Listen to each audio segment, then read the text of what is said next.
3. The unit is circuit analysis and network theorems.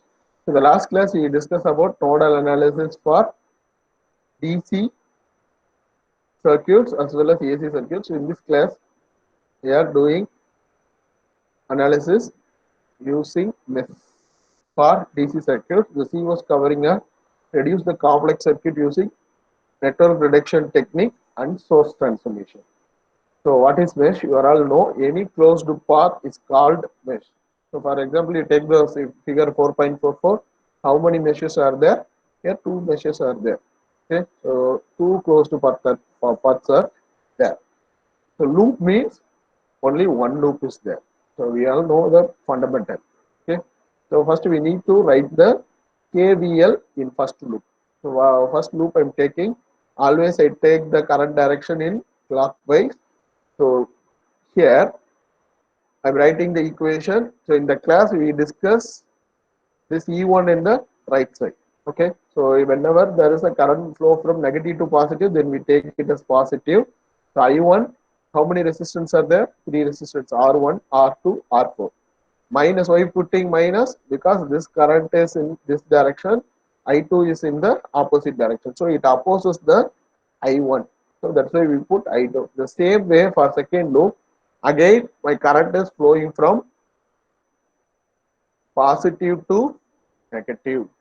But here I would put minus. Okay, so here is the typo error is there. Here actually it is minus E2 I1 R2 minus. So because the current is opposite direction, so minus R2 plus R3 plus R5. So here we are taking the minus, then it is minus, then it is plus. Actually in the class we are solving like this. So for comparing this I1 first equation and second equation, then I get the I1 value and I2 value. So procedure is first we need to convert all current sources to voltage sources. Second one, very important, we need to consider all the current in the clockwise direction. Third step is if the voltage drop plus 2 minus means, then we need to consider as positive. Identify all voltage sources with correct polarity. So this is very important. Next, when writing the equation, we are equating all the supply into drop. So this is the fifth step. Last step, solving the equation. So the mainly the unknowns are current. So from the current, we can calculate the voltage drop across resistor. So for the first, we discuss one problem. To calculate the current supplied by this battery. So battery is 20 volt. We need to calculate the current. So they are simply asking I2, I1 minus I2 across 4 ohm resistor. So first I need to write the equation, mesh analysis. So here 8 plus 18 plus 14. So 22 I1 minus, why we put minus? Because the current is in the opposite direction. Then 4 I2, this is minus 20 because my current is flowing from plus to minus. Then I taking this divided with 2, then 11 I1 minus 2 I2 is equal to minus 10. The same way writing for second equation. So in the second equation, 4 I1, here how many resistance are there? 3 resistance, 5 plus 4 plus 4. So 8 plus 5, 13. Then 20. Here current is flow from minus to plus. So I take it as 20. So solving those two equations, I am getting I1 as minus 0.667, I2 as 1.333. Okay. So the current supplied by the battery is I2 minus I1. So I2 is 1.33 minus of minus 0.67, so 2 amps, approximately 2 amps. So second sum is, here you are having 3 meshes. Okay, they are calculating 3 meshes. So how many voltage sources are there? Only 1 volt. Or they are asking the current across 2 ohm resistor, 3 ohm resistor, 4 ohm resistor and 10 ohm resistor. So first I need to write the equation, first equation, 10 I1 minus 2 I2 minus 5 I3 is equal to 6. 4 I1 minus 9 I2 plus 3 I3 is equal to 0.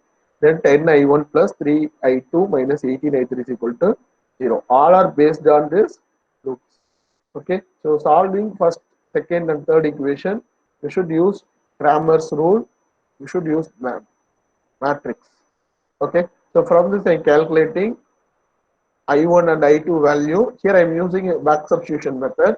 So from this I am calculating I3 is 0.75, I2 is 0.75, I1 is 1.125.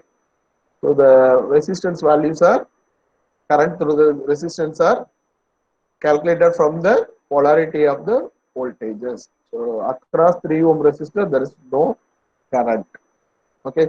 So next problem is we need to find the voltage drop between Y and D.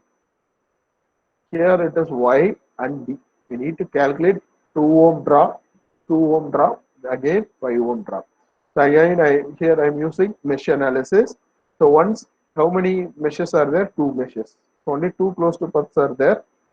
Then I calculate these currents. Then I need to find these current using KCL. Okay, so later we will do it. So first I need to calculate the I1 and I2. So I am calculating like this 1 amps and 2 amps. So VYD means, so this resistance plus this resistance drop plus 5 volts. So that's why I am writing like this. I am getting the total voltage as 13 volts. So another problem is we are having common current source. So what is the procedure? We need to do regular thing. First we identify the current direction, then we are applying the mesh analysis. So first one, 7I1 minus 2I2 plus 3. So where this plus 3 come? Because we are considering this region. Okay, so this current is adding. The same way I am doing for second mesh. So but this current is very low. So 3 amps directly giving. So we need to identify the I2. No need for calculating the second value. So I2 is directly calculated as minus 2.97, 2.95. So again I am calculating I1 minus 1.275. So from the assumption of my current direction, I calculate the current through 5 ohm resistor, 6 ohm resistor and 2